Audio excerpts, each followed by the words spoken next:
Ladies and gentlemen, welcome to the Voxology Podcast. Tim Stafford, Mike Erre, two middle-aged white dudes offering thoughts, opinions, attempts at being humorous.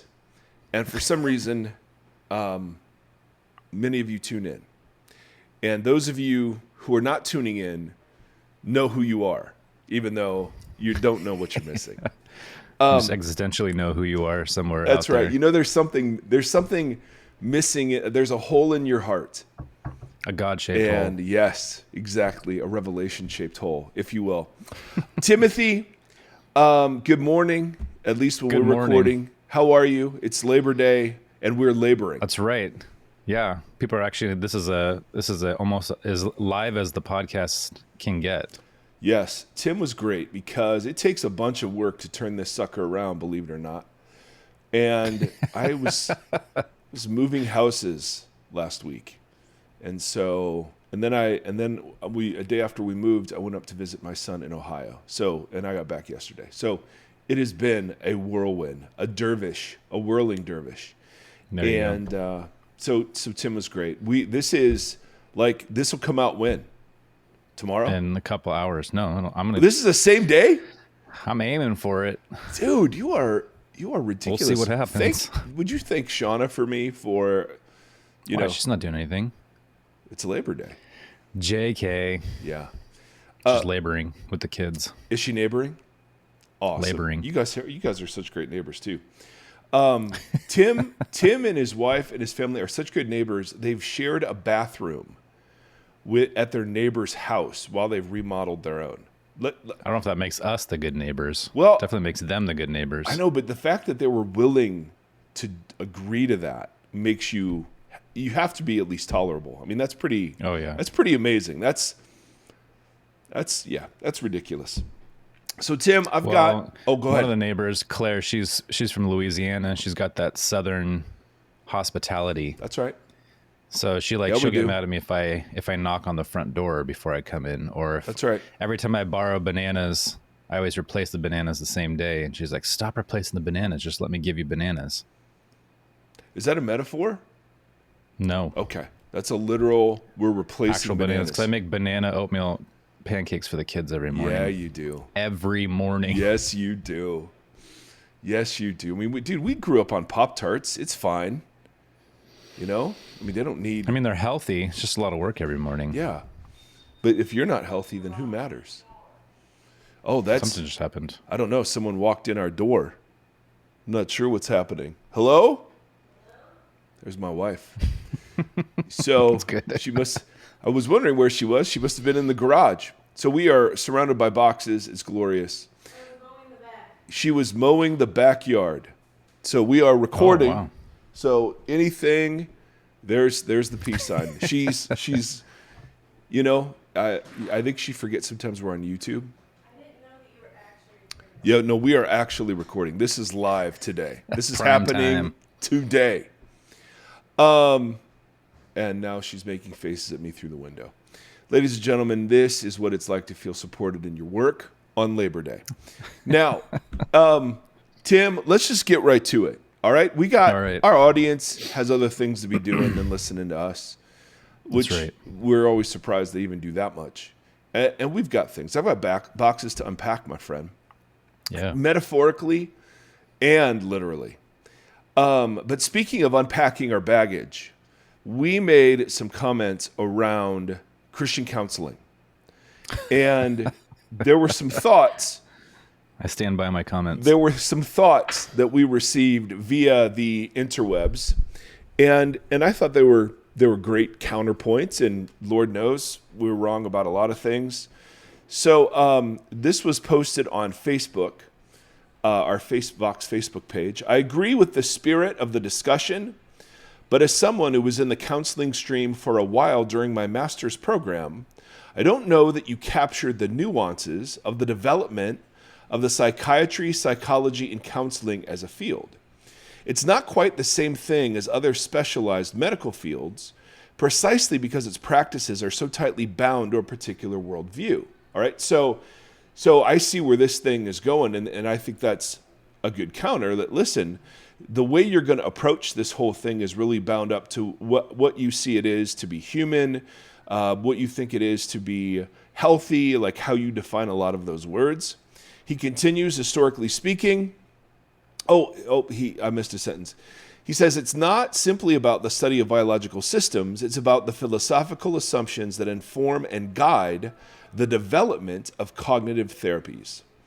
Historically speaking, the development of psychiatry, psychology, counseling is distinguished by its allegiances to those philosophies.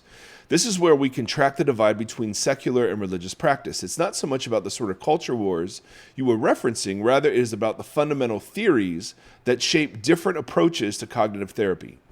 And these differences can and do have immense significance in terms of the kind of therapy one receives. Perhaps the most significant is the matter of outcomes and goals. While the field is complex, we can root common approaches in clearly defined allegiances to the ego with an emphasis on adaptation, the employment of coping mechanisms, and an allegiance to matters of self-improvement or manipulation of the self. Historically speaking, the pathologizing of religious experience and the discrimination of religious theories and practices is very real. And I don't mean the more menial biblical counseling, which often operates apart from regulated and educated/licensed fields, but rather legitimate movements in academia challenging long-held theories and approaches.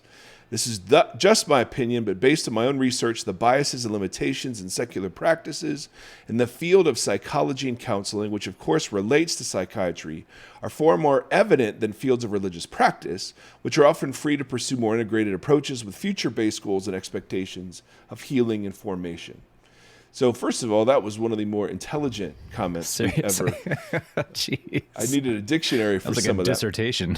And then this one's pretty awesome as well. Have you gotten any messages yet about your hot take on Christian, non-Christian mental health professionals? I didn't know it was a hot take. Well, I didn't know either. I feel like for maybe one of the first episodes, I might disagree on something. Isn't that so lame that my first message to you all is about something I disagree with? Maybe I can make this into a compliment, criticism, Oreo. So she's awesome. You guys rock. Thank you so much for diving into Revelation, empowering women to be a bold force for good in the church. Amen. Criticism.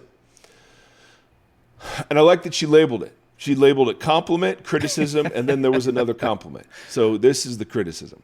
As someone who has dealt with depression in the past, and I'm so sorry to hear that, and as a student finishing my bachelor's in psychology with an emphasis in counseling, I have a hard time untangling spirituality from mental health. Of course, a Christian counselor can still encourage non-Christian coping strategies and skills like CBT, cognitive behavior therapy.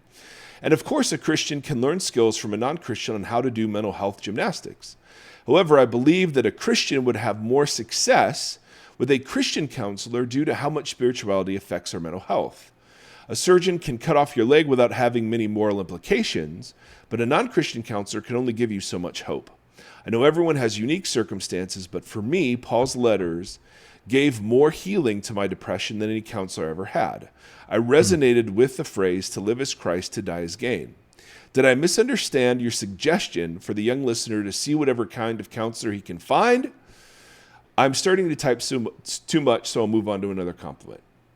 So first of all, thank you both for the rejoinders, the critiques, the Oreo sandwiches. We're all grateful for those, and Everybody loves Oreos. They seem to share the common thing that, hey, what we were trying to separate is actually much more tightly wound together. And I don't know about you, Timothy. I think I was not meaning that there aren't Christians out there who employ sort of non-Christian therapies. I was trying to take aim at a Christian counseling as a sub-industry that isn't the licensed, researched academic field. That's the part where I was having trouble. That's the part I'm most familiar with. Are Christian counselors who aren't always I don't know how to say this without sticking my foot in my mouth, but who aren't always well trained in current research or whatever approaches. So your point, I mean, Tim, can we agree the point is taken that Point is taken. and you still stand by what you said? 100%. Okay, so point is not taken for Tim. I understand the point. Okay, we I've understand taken the it to point. heart. I've wrestled with the content, and I've come out in the Unchanged. same spot. I wasn't a critique of Christian counselors. I think the point we were making was like, go to somebody who knows what they're doing. If they're a Christian, great. Hallelujah. And you and I both are like, we work in Christian circles. So Yeah. the fact that my therapist, I believe, is a Christian, but we don't just sit there and talk about our faith, Yeah. has been helpful because of the work that I do. Yeah. But she's also like, we were just talking about this yesterday. My wife and I went out for lunch and we were talking about our therapist, as you do. And she, like, she'll come up with, my wife and I are wired so differently. So she'll be dealing with something with her that's very intentional with what she needs. And then she'll come to me and she'll say something. I'm like, well, I'm thinking that through and I don't know that I think that will work for me. Here's why. And she will take that. She'll receive what I say in response to her suggestion. Then I watch the gears turn as she processes all that information and pulls from her well of knowledge and tools and understanding, and then says, I see what you're saying, let's try it this way. And I like seeing her expertise at work is so reassuring and so encouraging and so helpful. Yeah. If you can The fact that she's a Christian is great. Yeah. Yeah, exactly. If you can find a really competent counselor who happens to be a Christian, fantastic. Great. But if your choice is between Christian counseling as a kind of a field of, that's not always super accredited or whatever. Well, we talked in the past about how many pastors, at least when we were growing up, I don't know if it's still the same way, but like a pastor would do the majority of the counseling, Right. even though they were not necessarily trained in That's that what I field. yes. That's what I'm going after. Yeah. And to which some will say, well, but shouldn't pastors be the first line? And often, like, we refer, and that's not all we do, right? I mean, the job isn't just to refer to other people and then, hey, be warm and well fed. We'll see you later. Good luck. But I'm, in my experience in church environments, there is a very specific kind of Christian counseling that I don't know is the academic kind, and that's kind of what I'm trying to go after a little bit. So as we've explored things like prayer on here and what prayer can often ask of you in partnering with God and being active in the things that you're praying for and that kind of stuff, sometimes just praying away mental health issues and that kind of stuff is not going to do. So I actually could make it worse. I actually receive the points, Tim. So That's I good. receive the points. We got to have a good tandem here. Okay. Yes. So Tim is unchanged. I'm partially changed in how I would articulate that better. So thank you. We also got a really great question that I thought was so good at clarifying something that we did not mean to say. Hi, Voxology Podcast. I couldn't help but feel a little embarrassed listening to your most recent episode. I was recently in a situation where I, as a woman, enforced the Billy Graham rule. Oh, interesting. Yep. My husband and I are attending a church. We started attending a church during COVID. It's a small church trying to rebuild. We saw when we started attending areas that we could help out. I'm musical, so I joined with the worship team. Because of the small numbers involved, I ended up leading worship with just one other guy several times. And for practice, it would just be the two of us alone at a church building, which didn't sit well with me. What the worship leader that I was leading with didn't know is that the reason that the church had shrunk was because the previous worship leader, a paid staff member, had taken advantage of women on his worship teams. I don't know all the details. It could have been worse. Because of the previous situation, and because I don't know him well, I asked that we practice with at least one other person around. We have practiced in my home. My husband is there, and he has said we could do the same at his house with his wife present if we can't arrange for anyone to be at the church. A lot of your conversation, do you think I should have done something differently? No. I was thinking of those brave people who decided to keep their community together through a scandal and how it might affect them if they found out we were practicing alone together. But it might also have been my purity culture training showing, so it's hard to know the motivation.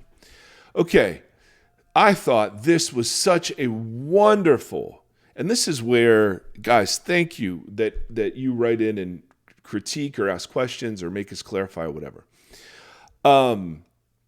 This is what I'd say. I don't know what you would say, Tim, but the fact that she's a woman and initiating changes the dynamic completely for me. Because one of the critiques of the Billy Graham rule is that if women could never be alone with men, then women are restricted because men typically hold, most of the power in organizational environments. In this case, I love your sensitivity to the fact that there was a prior issue between a male worship leader and a female worship person.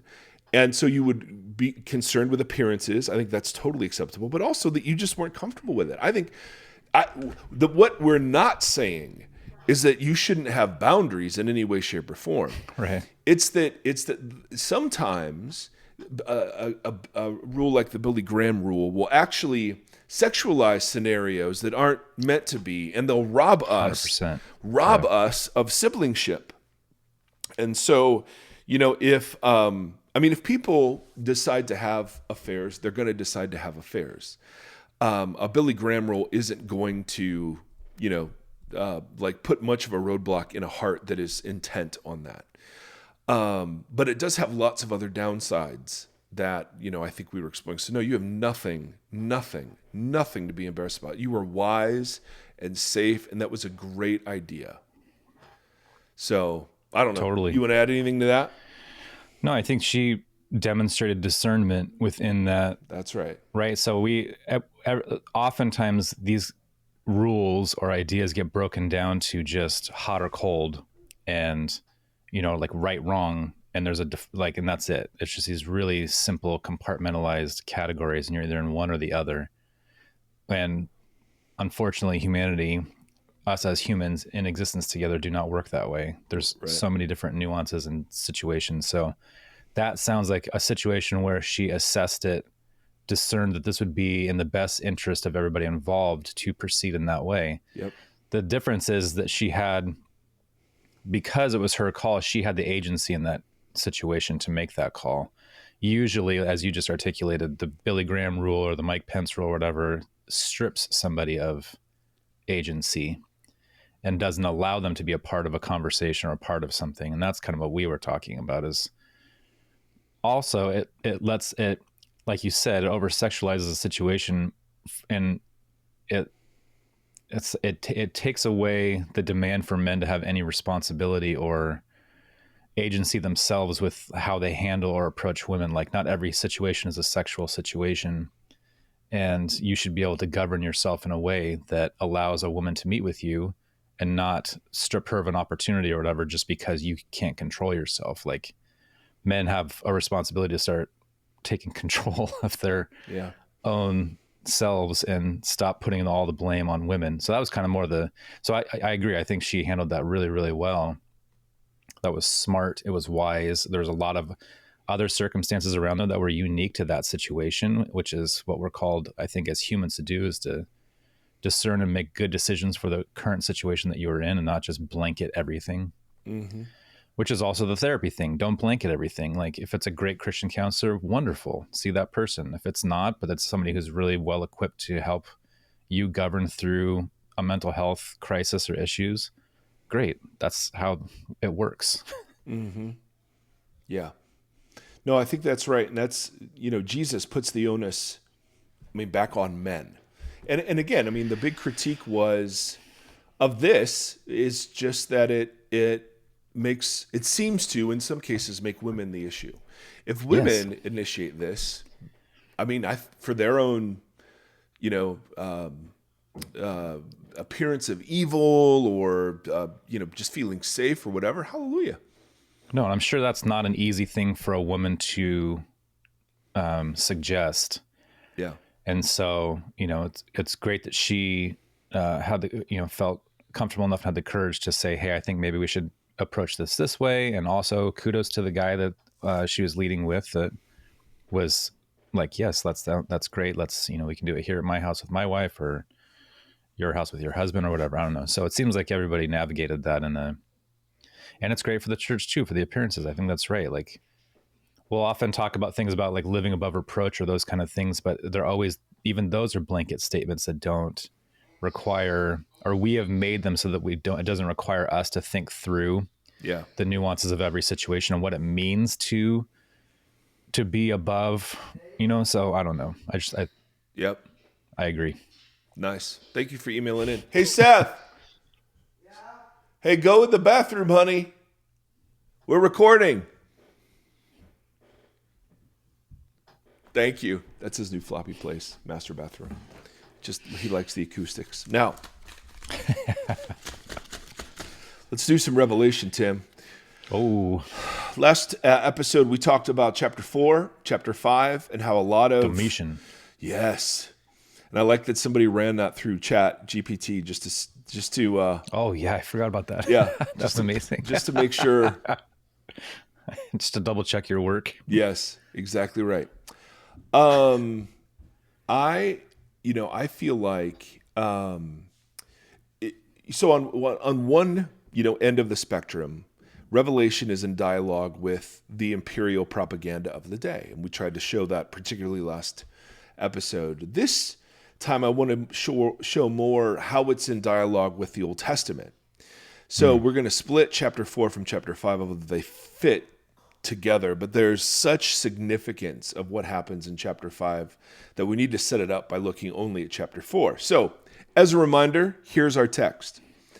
After this, I looked, and there before me was a door standing open in heaven.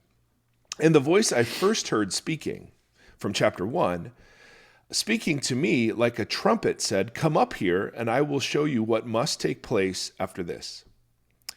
At once I was in the Spirit, and there before me was a throne in heaven with someone sitting on it. And the one who sat there had the appearance of jasper and ruby. A rainbow that shone like an emerald encircled the throne. Surrounding the throne were 24 other thrones, and seated on them were 24 elders. They were dressed in white and had crowns of gold on their heads. From the throne came flashes of lightning, rumblings, and peals of thunder. In front of the throne, 7 lamps were blazing. These are the 7 spirits of God. Also in front of the throne, there was what looked like a sea of glass, clear as crystal. In the center, around the throne, were 4 living creatures, and they were covered with eyes in front and in back. The first living creature was like a lion, the second like an ox, the third had a face like a man, and the fourth was like a flying eagle. Each of the 4 living creatures had 6 wings and was covered with eyes all around, even under its wings. Day and night they never stopped saying, "Holy, holy, holy is the Lord God Almighty, who was and is to come."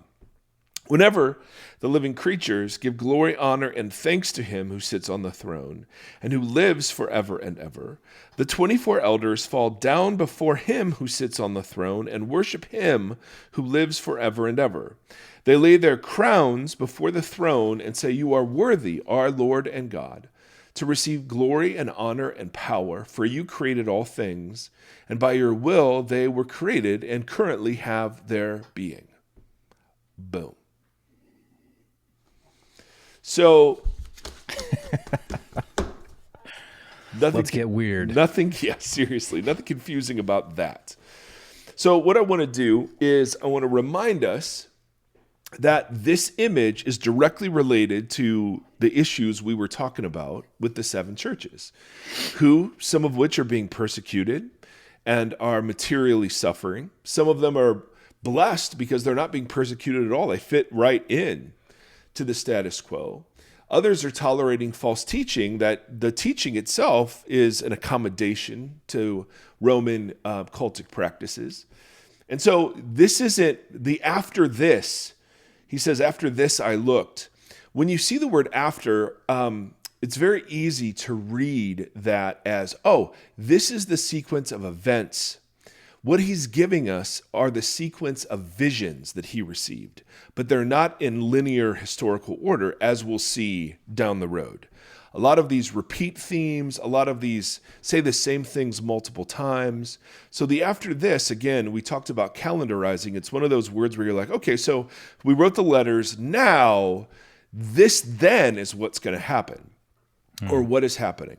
And that's not how after this is being used. This is not the historical order of the events they depict. Rather, it's the way the visions unfold to John's imagination. Make sense? And this is consistent with how this is used all throughout the rest of the book. In this chapter, there are so many Old Testament callbacks, it's disgusting. And so we're in dialogue both with Roman propaganda and we're in dialogue with the Hebrew scriptures, right? So like in Ezekiel, like chapter 4 channels Ezekiel 1 like crazy. If you go read Ezekiel chapter 1 and Revelation 4, you're like, oh yeah, there's so much that's similar here. Revelation 5, as we'll see next episode, channels Daniel 7.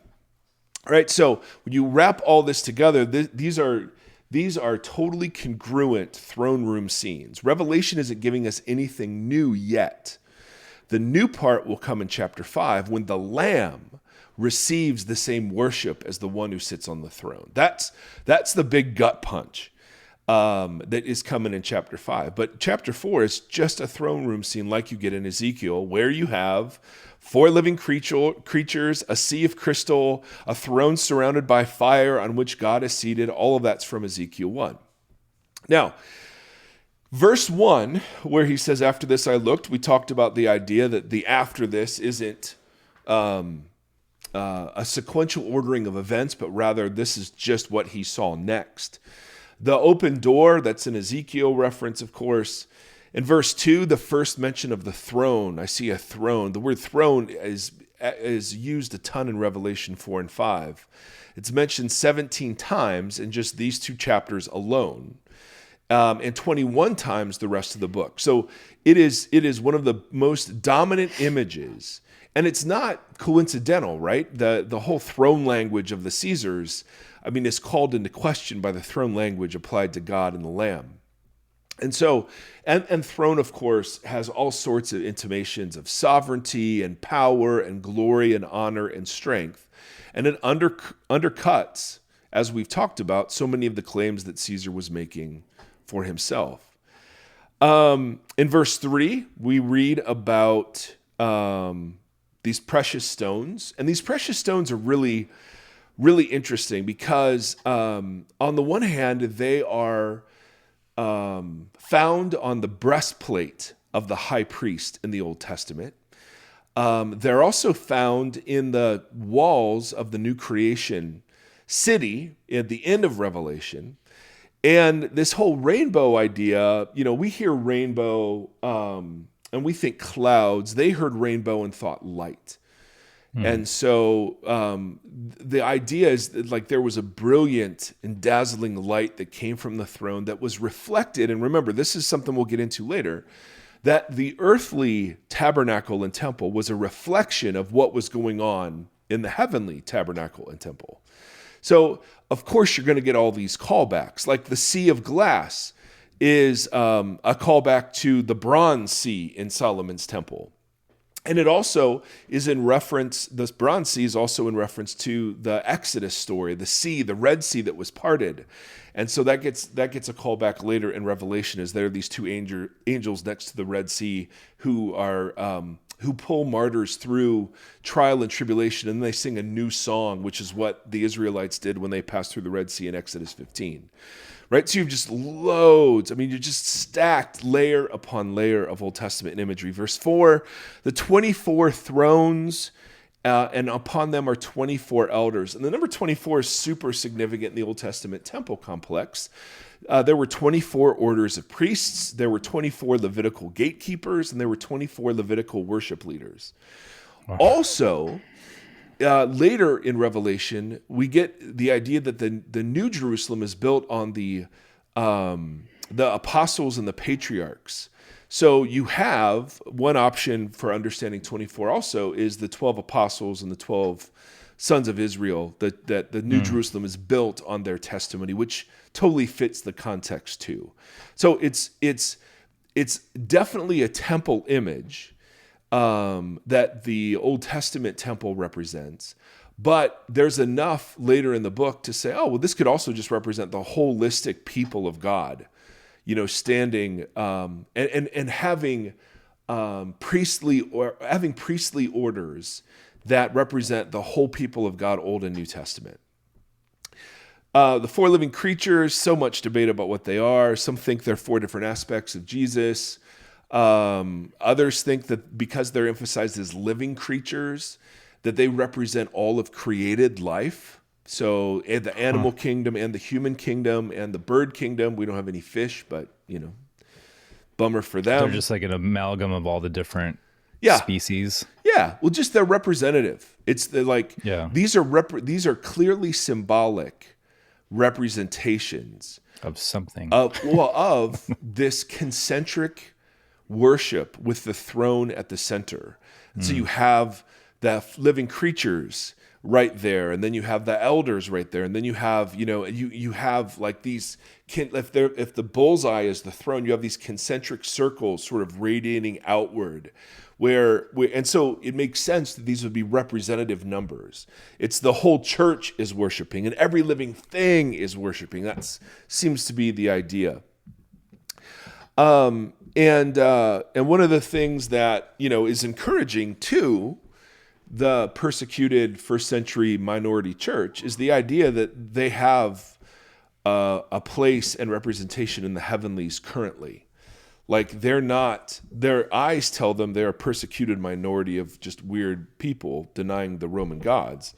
But the heavenly story is a story where they're actually participating in something that the whole universe is going to end up doing at the end of history. The idea, of course, in verse 5, flashes and lightning and sounds and peals of thunder coming from the throne. This is the Exodus vision. Exodus 19. And we also, it's interesting, later judgments will issue from the throne. And those judgments have a lot in common with the plagues of Egypt, as we'll see, just to tantalize that a little bit. So this Exodus vision of lightning and thunder combined with kind of the plague imagery against Egypt sort of gives you, along with the sea of glass, this picture of a new Exodus and new creation that is taking place. I mean, again, it's just so much. Even the seven lamps that are the sevenfold spirits of God, there's so much there. That's from Zechariah 4. And there are all sorts of textual variations to it. We think it's in reference to the Spirit. The sea of glass we've already talked about. Four living creatures we've talked about. The four living creatures also issue judgments later in the story, which is interesting. That's why the eyes matter, I guess, is that they see what's happening on the earth. Not really sure if that's true or not. But notice, once we've described kind of the array of people around the throne, we get our first hymn. Now, there are 7, as we've talked about, doxologies throughout the book of Revelation, or outbreaks of liturgical worship.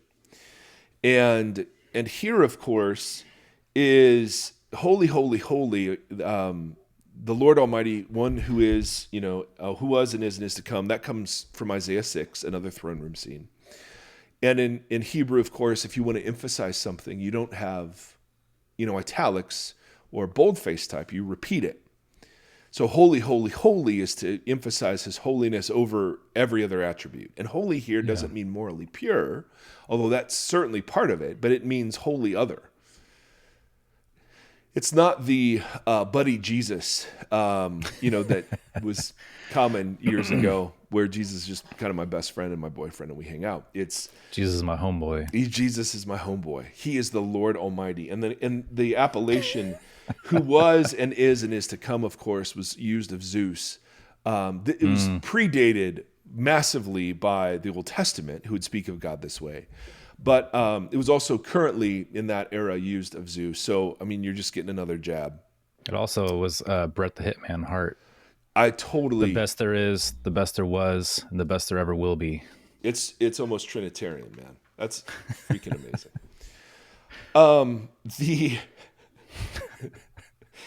The in verse 9, the living creatures give glory and honor and thanks to him who sits on the throne and who lives forever and ever. That's a Daniel phrase found in Daniel 4 and in Daniel 12. The him who lives and rules forever and ever. That sits in counterpoint to the short, by comparison, reigns of the evil earthly rulers. This is a throne that endures, has always been, and always will be. And the most ridiculous, knock Domitian. The thing we knew about Domitian is that he insisted on being called Lord and God. Yeah. And so this last phrase in chapter 4, you are worthy, our Lord and God. Like it's straight from the Domitian playbook. Yeah. To receive, and then these are all Roman words: glory, honor, power. Why? Because you created all things. You're the great benefactor. It's not Caesar. And by your will, they were creating. Your will is the only one that matters, and they're currently upheld in their being. So you have this picture that's drawn from the Old Testament, absolutely, of concentric circles of beings around the throne, both angelic and kind of, earthly, earthly representatives, I should say. And they're shouting this claim from Isaiah that he is holy, he is the Lord Almighty, and he's eternal. And then the living creatures join in, or when they do that and they offer their crowns, the elders join in, and then they sing this other hymn that is a direct, mockery of sweet Domitian and the claims about himself. And the idea is that here God is utterly and absolutely worthy of worship because he's creator. Like everything comes from him. And we haven't gotten into like benefactors, the Roman benefactor system. A benefactor is somebody, and we've talked a little bit about this, a patron-client sort of relationship. But a benefactor was someone who just gives gifts and is then, because they give gifts, they're accorded glory and honor. And that is the Roman patronage system right there. That's the language. Wasn't it loyalty too, or something yeah? like that? That's part of the honor is the loyalty. Yeah. Yep, embodied loyalty. And so what the hymn is declaring is that God, because he created everything, he is the ultimate benefactor, and therefore the only one worthy of glory and honor. It's a decent argument. Yeah, I mean, but it undercuts, because one of the things that Caesar claimed is that Caesar was the benefactor of all benefactors. And Augustus, I mean, there's an inscription we read episodes ago where they talk about he was the chief benefaction from the gods, that he's the greatest gift the gods could give. And so men have always been repeated that. Men have always been thinking they're God's gift, but in this case, he was trying to do it. And so you sit in a view like this, and there's so much more we could say. I mean, there are many, it's hard to do on a podcast, not visually, because there are just many connections we can draw on words that are used and repeated elsewhere. But this is meant to be evocative. This isn't a doctrinal, restatement of important points of doctrine, although it certainly communicates doctrine. This is a declaration of allegiance, about how the church should orient itself and why it should orient itself this way as opposed to any other way. And there's this great picture in The Lord of the Rings, the Return of the King. I've always thought there was this little scene where there are 18 different goodbyes, but this is where he is officially kinged over everybody. Man, his name escapes me. Aragorn is officially king. Yeah. He's kinged by Gandalf, and then the hobbits start to bow, and they're like, you should bow to no one. And then there's this quick, like maybe half a second shot to 3 individual faces in the crowd, and the whole shot is them taking off their hats and waving them in celebration. Right? That's the shot. That's all they do in the entire movie. They're not seen anywhere else. And the joke that I've always thought about was what happens? What did those people, those actors who get a half a second of screen time, what was the joke that those people would make? To their friends? Like, would they just say, yeah, I mean, I have a little part in Lord of the Rings, or would you imagine, like, I would go like, dude, I have a huge part in the Lord of the Rings series. Like, this is a big deal. You are going to be so Watch impressed. It look for me. Yeah. Right? I mean, it would just be a little weird if they declared that they were a super important part of the story. And what this scene in Revelation kind of evokes is a little bit of that.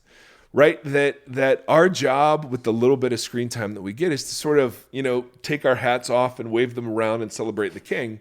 And that's it.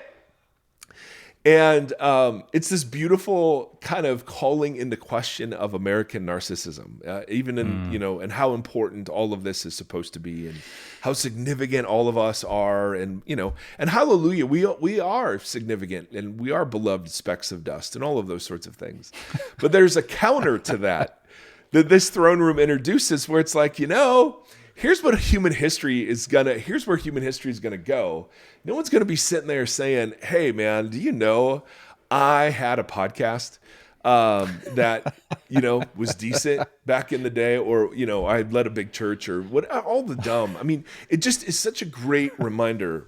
Like Francis Chan had this great line years ago where he's like, where people would say, hey, I wonder if they're watching me from heaven, And the people, our relatives who've died, they've passed on.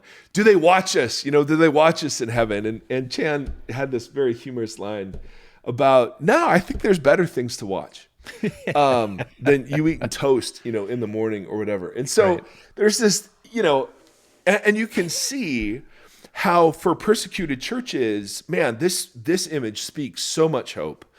And, I don't know. Our whole culture is obsessed with reality TV. So, right? Chan might be wrong. That's fair. That's fair. Maybe we do want to watch each other, like eat cereal or something.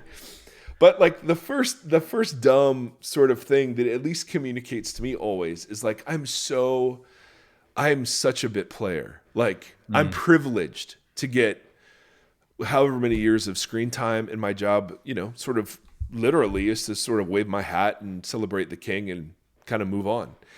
And so there's this great sort of perspective that an image like this at least provides, for someone.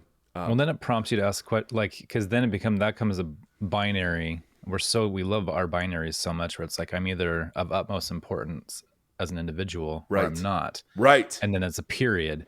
But instead it's like, hey, okay, if I'm not the center of the universe, and I know that's a dramatic way of saying that, but then, okay, now what? Like, what then is this asking of me, or what role do I play within this, and why, and how do I approach this holistically with that understanding? Right. Or just be bummed that I'm a one little speck on a long line of specks. Right. Exactly. And it's possible to find your significance and hold on to the humility of just being dust, and either way, like how do you do that constructively, or how do you do that in community, or what we kind of mentioned at the end of one of the episodes, like how do you as an individual not be individualistic, or like how do you exist within a community of people if you're not the main character? Like we all grew up with like Saved by the Bell and shows like that, where there is a main character who speaks to the audience, breaks the fourth wall. Mm-hmm. And I think we often, or like the Truman Show, like we think we're another reality TV. We think we're the main character, and so the plot revolves around us. Right. And that's not always like a front of brain conscious. No, not thought. Not at all. We grew up in a culture that has instilled that in us. And then the church came alongside and said, you are an individual that is important to have an individual relationship with God. And ask him into your heart and do your quiet times by yourself. And Yeah. so it is interesting to unwire that, because then your brain tells you it's a negative Right. to not be the main character Right. or the most important piece of the puzzle. But then you have to like flip the script on that to understand what your part really is in all of this, Right. which is interesting. Yes. Yeah. And yep. Because we're also going to find out that we're priests that reign forever and ever, it's this strange, like, I think even Jesus does this, if you're going to be first, you have to be last. Like this strange reversal, but you hold all of this intention. And that's kind of what drives worship, right? The whole point. Bowing down is the point of, like, that's the response of the creatures, bowing down. And 10 times bowing down is to the Lamb and to the one who sits on the throne, and 11 times it's to the beast, or to the beasts or the dragon. And so Revelation can be understood as a war of worship, right? The word worship in Greek, one of them is this word that we use for bowing down. When you fall down and cast your crowns, which would be a great name for a band. And I know one of the things that you're super passionate about, Tim, is reclaiming what worship is. And obviously, what Revelation 4 is doing for us is giving us a much more robust vision of what worship is, because it's saying several things simultaneously. Number one, it's assuming we're all going to worship something. That worship, no one gets out of this. We all bow down to something, and maybe not just one. Maybe it's multiple things if you're like me. But secondly, your worship isn't about what you say or about what you sing. It's about the orientation of life.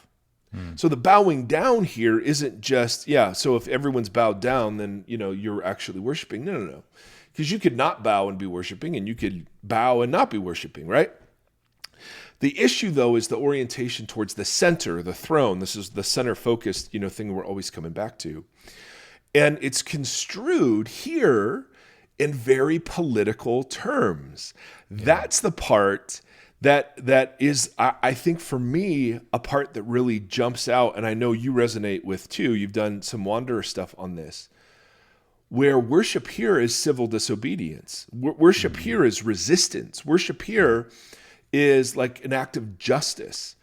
It's not only proclaiming the counter narrative that Jesus is king, but it's doing it using the language that was specifically used by the beast, right? Yep. To do so. Yep. And so the thing that this captures for me is, which is such a baller move, like using, you know what I mean? Like it's not violent. It's not a violent protest, but it's a very intentional, targeted reframing and taking what is being used. Yeah, it's just it's very smart. So to subvert something, is to use the language and imagery of one story to tell a different story using the same language and imagery. Right. So this is very subversive literature. And the thing that I think we miss, at least I do, and I continually have to be reminded of it, is that the church, the social reality of the church and all of its work on earth is political. It's not partisan, and we as Americans have a really hard time separating the two. Yeah. If it's political, that means necessarily by definition it's partisan. And what we want to hold on to is the idea that the image here and all throughout Revelation, every time we encounter worship in Revelation, it's channeling Old Testament and undercutting Rome all at the same time. And so the issue with like having a flag, an American flag in a church service, is that's confusing politicalness with partisanship. Because you could say, well, yeah, but I'm pro-American. That's not bad. Well, but Revelation is full of the worship of every tongue, tribe, and nation. So unless you're going to put all the flags of every nation in the sanctuary of a church, then you shouldn't put one above all to the exclusion of all the others, or you've just That's become a hot take. Hot takes. Well, no, I mean that's just what this means, right? The worship in Revelation is transnational. So it cannot be captured by any nation state. It's trans-ethnic, right? It cannot be captured by any one people group, right? So the image here is that God is setting up an alternative polis, and a polis is just a group of people who are organized together towards some end. Yeah. And that's why we can say the church is political, because all politics is it's the social ordering of people, right, for certain means, certain ends, whether it's security or provision or protection or whatever. And so this kingdom of God is a social reality in the historical situation we find ourselves in. And that historical situation we find ourselves in has to be countered by the political nature of the church, not endorsed. All right. So can I ask a question? Totally. So you look at something like the Sean Foyt movement during COVID, right? So the Right. Let Us Worship, going around and doing these big worship things that were defying city and county ordinances. And so Right. on paper, that sounds like what you're saying, right? An entity that exists, a kingdom entity that exists that defies the whatever they think is the illogic of the state, Right. It is a polis that is moving to be a counter narrative to what the government is telling them. How do you see that as different? Oh, that's such a great question, right? Because guys like Sean Foyt would say, yeah, we're totally being civilly disobedient. Or you remember John MacArthur wouldn't close the church down? It's like Yes. the state doesn't get to tell the church when it can and cannot meet. Yeah. Right? And there's a little tiny bit of that I think is true. Right? I mean, I'm not saying I agree with the claim in this instance, but I can imagine you're living in some parts of communist countries or wherever, and the church is outlawed and you're still meeting. Yeah. So I think Actual there's persecution. Yeah, well, that's it. So the where we would disagree is on the persecution, right? That where we are civilly disobedient comes in any place we are called to deny that Jesus is Lord, and now maybe MacArthur would say something like, "Well, yeah, I mean, our meeting on Sunday is a denial that Jesus is Lord," which I would say, okay, well, in the text, I don't see. I mean, if you really want to go literal on the text, then you should be meeting every day. And the fact that you're not, I mean, Not just bowing on Sunday morning, which you kind of hit with like what is your overall orientation, not just your totally. So I'm if somebody says this is the issue I want to die on, COVID and staying open and whatever else, I personally disagree with that. But I think there's enough in the Bible that opens up the possibility that that we should there should be at some point a recourse for the church to simply say we will not obey the state. Yeah. I think that was a poorly chosen and fought example of that. And I don't think that was a denial of Jesus's lordship. And in fact, it seems like and again, all the stuff that's coming out now, I don't want to relitigate any of that. But I do want to acknowledge that when you ask the question about like Sean Foyt, one of the things that I find disturbing about his ministry is that it endorses America. It's not neutral. It's not a, hey, we're worshiping God in the face of persecution or whatever. It's we're worshiping God with a very partisan view of what America should be like and is in its role in the world. Yeah. And that's where when you conflate partisanship with the political nature of the kingdom, this is exactly what Jesus was saying no to when, the great tempter was saying, I'll give you all the kingdoms of the world, Totally. right? and power. I mean, the whole thing. There, you cannot. And if we want to get into politics, we can. But I just want to draw out that you cannot sit there and read a phrase that says, "You alone are worthy, our Lord and God, to receive glory and honor and thanks," and then out at the same time say, "Hey, Domitian, you are worthy, our Lord and God." Right? That throne room calls into question all the pretender throne rooms, in the vast enterprise of human history. And the people of God then are to see their worship as a declaration of allegiance. Like when we do the national anthem anymore, and we've talked about this a zillion times. I love being a part of America. Love it, love it, love it. But I find myself just praying the Lord's Prayer instead, not because I'm some radical that hates America or whatever, but I find myself wanting instead to proclaim loyalty to Jesus as King rather than loyalty to my nation state. Now, I have loyalty to my nation state, and that is expressed in all sorts of ways. But Paul is so clear, as was Jesus, that our allegiance is to him over and above any particular expression of nation stateness. So if you believe in the Republican vision of America as the nation state or the Democratic vision of America as a nation state, by all means. The issue is when we think that God endorses those, or that the church then becomes a place where we are baptizing partisan politics with Jesus talk. And that... Are you ready for that? We're about to get to a whole new season of it. Oh, good Lord. Feels like we just ended the last season of it. Yes, absolutely. Yeah, another example that is a positive example, and it's a little bit different, but to look at, like, recently, Shane Claiborne they're buying abandoned homes in Philadelphia. Homes that have been abandoned for years. I guess he said there's more abandoned homes than there are people who are displaced in that area.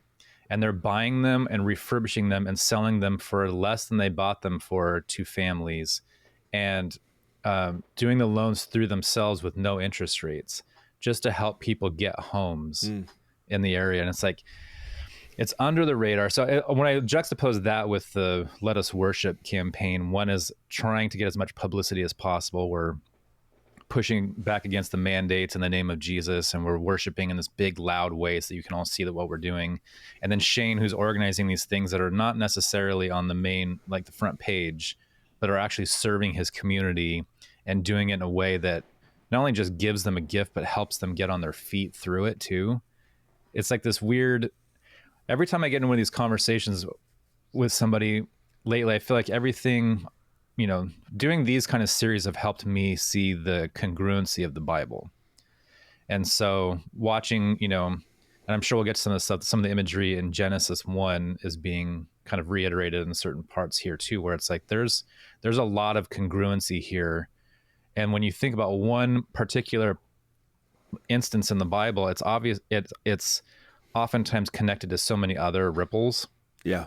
And so you're always you should be always trying to access a more holistic, larger conversation than just the one singular thing, the one verse, I can do all things by verse taken out of context. So when I look at this and I look at what it means to live in a counter programmed way, or as a resistance to whatever the culture is telling us, that's not just one idea or one performative task, right? So that's not just bowing on Sunday morning, but it's asking of a larger thing that's connected to a lot of other themes throughout the Bible that all work in tandem with each other, and all, does that make sense? Like it all supports itself, and we get so lost on these particular little things that get taken out of context and then build dogmas around them. And it's just I don't know. So even in this conversation, like when I watch him reach back into Daniel or Ezekiel with a very specific purpose, it's asking us to pause for a second and assess a larger conversation that's being had outside of this little island that he's writing on to these other instances to show what it is this whole story is about. And I think that's so encouraging because it's so much bigger than our little opinions on that we fight about on totally particular topics. It's like this whole big someone talked about it like someone talked about deconstruction as coming out of the basement and realizing there's an entire house above you with all these different rooms and things to see and explore. And it's all part of that house, but we were kind of in the basement in the dark thinking that that was the whole thing. Yeah. And it's just, we're invited into such a larger conversation, which is, Yep. I think so exciting. And that's what an apocalypse is supposed to do. Yeah. That's exactly what it reveals things that were previously hidden. It enlarges our world. An aptly titled book. Indeed it is. Indeed it is. It calls into question the ways we participate in whatever empire looks like in our world. But the big point that we just want to, we don't want to spend too much more time making it, but it just is worthy of, I think, reflection, is in what ways does our worship in the church call into question the great narratives and injustices of the world? And then in what ways does it support it? Totally. I mean, a lot of the worship that I'm familiar with, and again, no surprise here, but it's emotive, it's individualistic, and it's not oriented towards the throne, it's oriented towards me in some strange way. And it's certainly not political. And so, it's very neutered and very, it's, you know what I'm saying. The Lord's Prayer is a great example of that. I like that because I'm trying to, if I ever have any free time, I want to do a worship episode on turning the Lord's Prayer into a song, because the time that we've spent in there, I just love that. I mean, if you had God with you, you're like, hey, man, a lot of questions could be answered here. So I love the question of teach us how to pray. Like, oh, well, we're supposed to be talking to you or whatever. Like, this is great. Let's get straight out of his mouth. Like, teach us how to do this. And it's so punctuated and short. I love that. Like, it's just like, hey, okay, this is how you do it. Bang, bang, bang, bang, bang, done.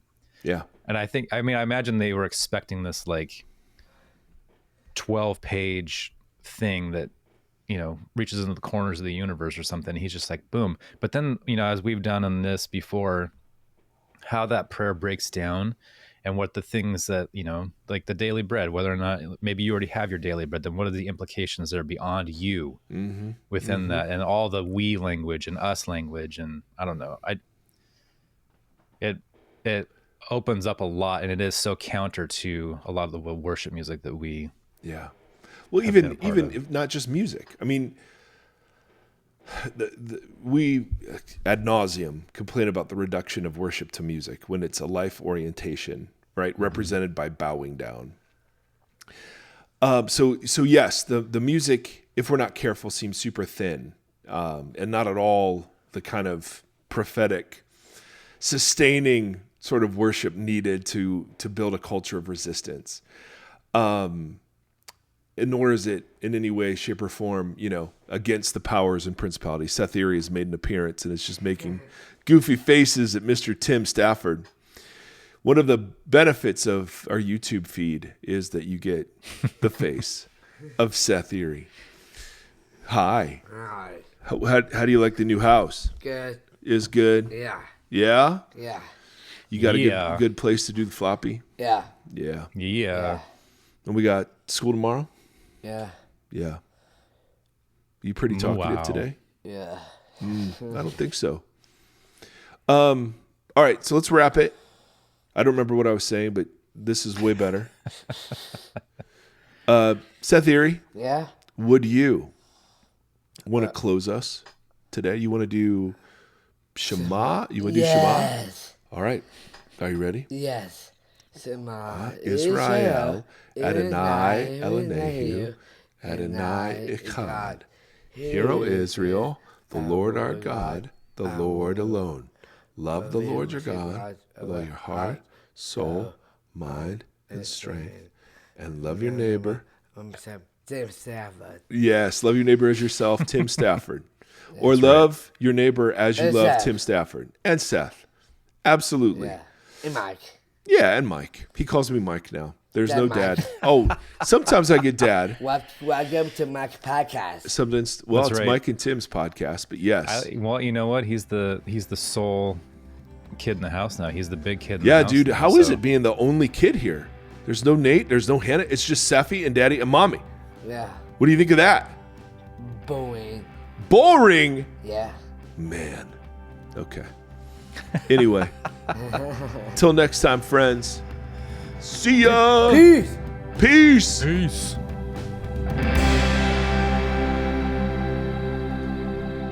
Thank you for listening to this conversation. Voxology is a 501c3 nonprofit organization that is supported by listeners just like yourself. If you'd like to partner with us, you can do so at patreon.com/Voxology. You can also join the community and hang out and chat with us on the socials. Facebook.com/Voxology Podcast and on Instagram @Voxology. Thank you for walking the long road with us.